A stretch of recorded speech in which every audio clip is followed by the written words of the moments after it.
Hey there, Nocturnes! Welcome back to English Me dito sa Nocturnal Sage, a guide for those left in the dark. Ako nga pala ulit, si Kuya N, ang inyong class president. Noong nakaraang meeting with Sir Jeremy, diniscuss niya ang tungkol sa position paper types. Na unawaan natin na may iba't ibang klaseng position paper at nalaman din natin pa kung anong mga issues yung evaluative, expositive, comparative at saka constructive. Ngayong gabi naman, magkakaroon na tayo ng application exercise na may example. So dito, magpo-focus na tayo sa kung paano tayo bumuo ng arguments. Yung parang nagde-debate na tayo ngayon. So, paano nga ba tayo mag-argue? Simpleng bangayan lang ba to? Yung parang away kanto? Malalaman natin yan kapag umattend na tayo ng klase niya. Kaya samahan nyo na ako sa ating klase with Sir Jeremy ngayong gabi. Oh English me, oh English me, gusto kong matuto ng Ingles pero hindi alam kung paano. Good evening, class. For tonight, we will talk about outlining arguments.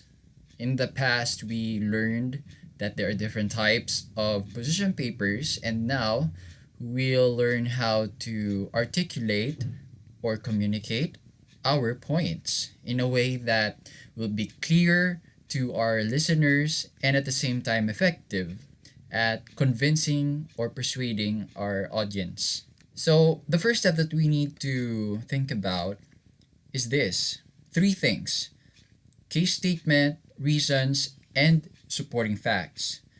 When it comes to writing the case statement, you have to be clear on your stance. Are you supporting or opposing the motion set for the discussion? Let's say the motion is about providing funds for a particular, let's say, project in Africa.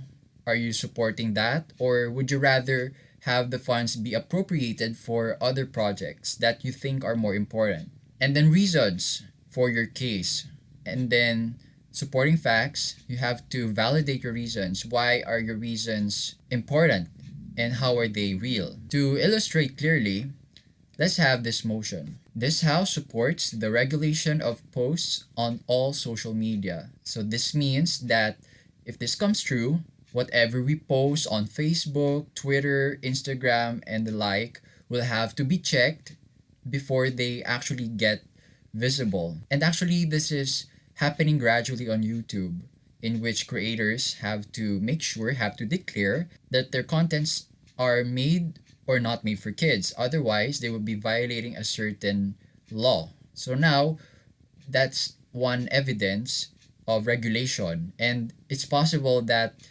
all posts made by individuals online will have to be checked by a certain body of regulators before they can actually get spread. This motion is evaluative because we are judging the worth of this kind of decision. So now let's look at the first part of the outline, the case statement, so that we can compare what both sides would say about the issue. I provided you sample case statements for each. So for the positive side, or the affirmative, the regulation of posts on social media is better than letting information disorder prevail.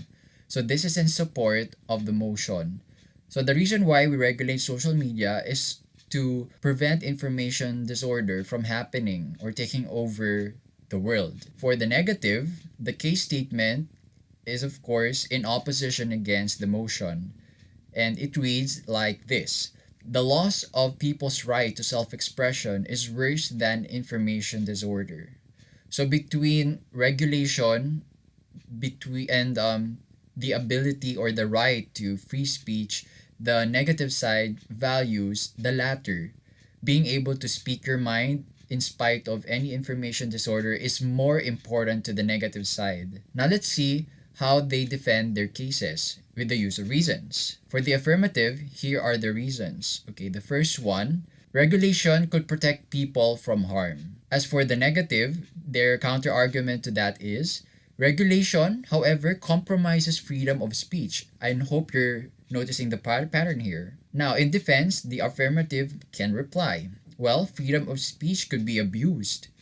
Negative, but offensiveness is a lesser evil. So when we say abusing freedom of speech, it will entail hurting other people's feelings, right? So for the negative, however, that kind of offensiveness is a natural hazard that is less harmful than the loss of freedom of speech. Now, I've provided three reasons per side. So, because that's the ideal number, considering the length of this video, I don't want to keep you hostage for so long listening to me.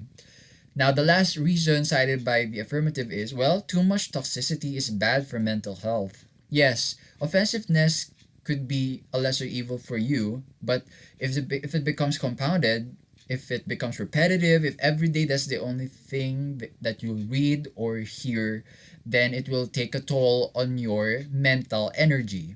But as for the negative bench, well, silence would only benefit oppressors.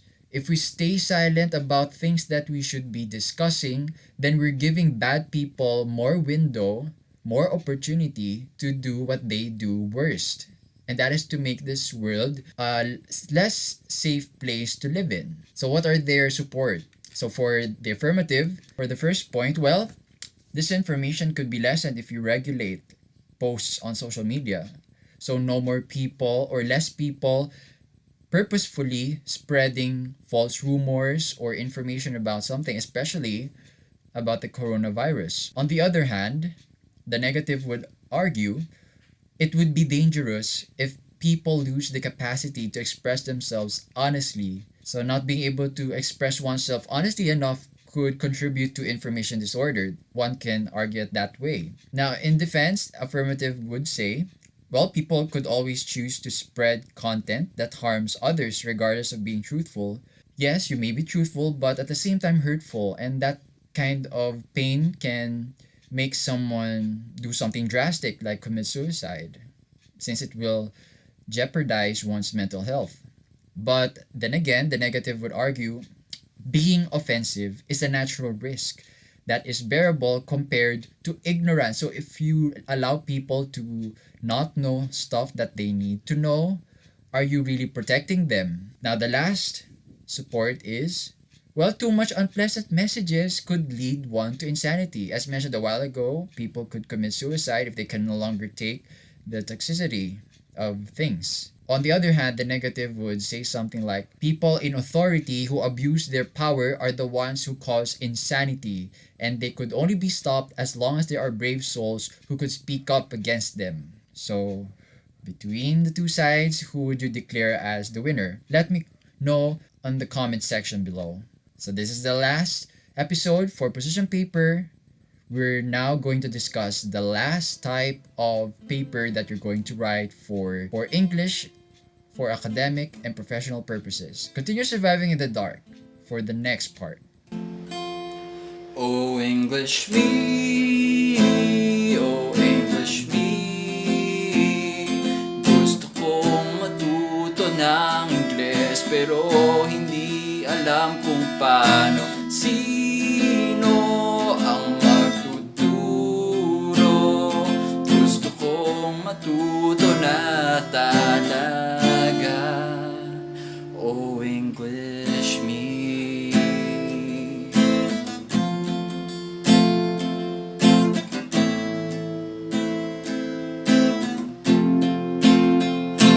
Correction tape of the night. Record versus record. Ano ba sa dalawa? Okay. Pag sinabi mong record, noun. Okay? This is a noun na ginagamit mo para tukuyin na meron kang record. Kuwari, class record. Yung record naman, kapag yung stress ay nasa huling syllable, di ba yung sa noun, stress ay nasa unang syllable. Record. Pero sa pangalawa, yung sa paggagamitin mo na siya as verb, nasa pangalawa na yung stress. Record. So, pag sinabi natin record, gagawin mo yung pagre-record. So, imbis na record, dun sa class record, sasabihin mo, kindly record your scores. Hindi, kindly record your scores. No. Dapat, please record your scores, or the teacher recorded the scores of his students or her students. Alam mo na ngayon ha, huwag ka na magkakamali. Kung nagustuhan ninyo ang episode na ito, pakilike naman dyan sa baba. Tapos kung may mga questions or suggestions kayo tungkol sa lesson, mag-comment na lang din. I-share nyo naman ang video na ito. Mas maganda nga yung buong playlist sa mga kakilala ninyo nagtitake ngayon ng English for academic and professional purposes. Alam nyo naman na pahirapan na ngayon, kanya-kanya ng diskarte sa paghahanap ng reliable reference materials habang hindi tayo maka-access ng library. As in yung totoong library, hindi yung virtual. At kung gusto ninyo ng outlet para sa mga saloobin nyo, hindi nyo maungkat sa mga pangkaraniwan ninyong usapan with family and friends, meron naman tayong nocturne space. Kung may tiwala kayo na makakamit kayo ng mga taong kagaya ninyo mag-isip, wag na kayo magdalawang isip pa na sumali. Tas approve namin yon kapag ma-convince kami na kagaya din namin kayo mag-isip. At alam namin na meron kayong sincerity na pag-usapan yung mga topics na gusto ng mga taong left in the dark. At higit sa lahat mag-subscribe, itap yung notification bell para hindi kayo mahuli sa anumang updates. New episodes every Tuesday at 8pm. Ang Nocturnal CJ nakatuon sa 4 na larangan. Ng una ay self-conquest. Kung ikaw ay naghahanap ng paraan para ma-process yung nararamdaman mong mga emosyon, positive or negative, pwede ka namin tulungan dyan by giving you tips sa kung paano gamitin ang introspection upang pagdaanan yung mga ganitong emotion. Pero wala nang medical prescription ha, kasi hindi naman kami licensed psychiatrist. Pangalawa ay communication. Bukod sa pagbasa pagsulat ng English, pwede ka rin namin tulungan maging confident at maging effective speaker. Kahit ngayong digital education system na tayo ngayon, magagawa pa rin natin yun dahil minsan umaabot ng 100 attendance yung isang Zoom meeting, di ba? At saka, di ba nakakakaba pa rin yung pagsasalita sa harapan ng maraming mga tao sa isang ganong karaming attendees na sa Zoom. So, bibigyan ka namin ng tips kung paano i-employ yung mga ganong speaking strategies na pwede naman din i-apply sa live face-to-face communication. Pangatlo ay leadership. Kung ikaw ay bagong halal na student council president or officer, kung ikaw ay, let's say, nagtatrabaho na at bagong promote sa managerial or departmental head position, tapos naghahanap ka ng basics ng tips sa kung paano humawak ng mga tao, mas lalo na kung iba-ibang uri ng tao yung hinahawakan mo sa iyong team, pwede kang bigyan ni Sir Jeremy ng tips base sa kanya naging karanasan bilang middle administrator. Pang-apat ay expansion. Kung ikaw ay naghahanap ng self-fulfillment sa iyong buhay, self-fulfillment na hindi galing sa mataas na grades o mataas na sinisweldo, kinikita o sinasahod, pwede ka naming tulungan i-discover kung ano ba yung mga knowledge at skills na dapat mo pagtuunan ng pansin sa natitira mong mga taon sa buhay. Kasi hindi naman lahat ng mga itinuro sa school ay ma-apply mo, di ba? Alam naman natin yan. Meron mga knowledge at saka skills na talagang tumatak sa'yo kasi may kinalaman sila sa gusto mo talagang gawin sa buhay. Depende yun sa kung ano ba yung itinuturing mong personal mission. At kung hindi mo pa alam yung personal mission, kasama yan sa mga pwede nating talakayin sa playlist para sa expansion. So mag-comment, mag-message lang kayo, mag-post kayo sa Nocturne Space na kung anong gusto nyong pag-usapang kalat. Welcome yun, basta makakatulong sa lahat. Makakatulong sa mga naiiwan sa dilim. Salamat muli sa panonood. Ako muli si Kuya N. Kita-kits sa susunod na episode ng English Made dito sa Nocturnal Sage, a guide for those left in the dark.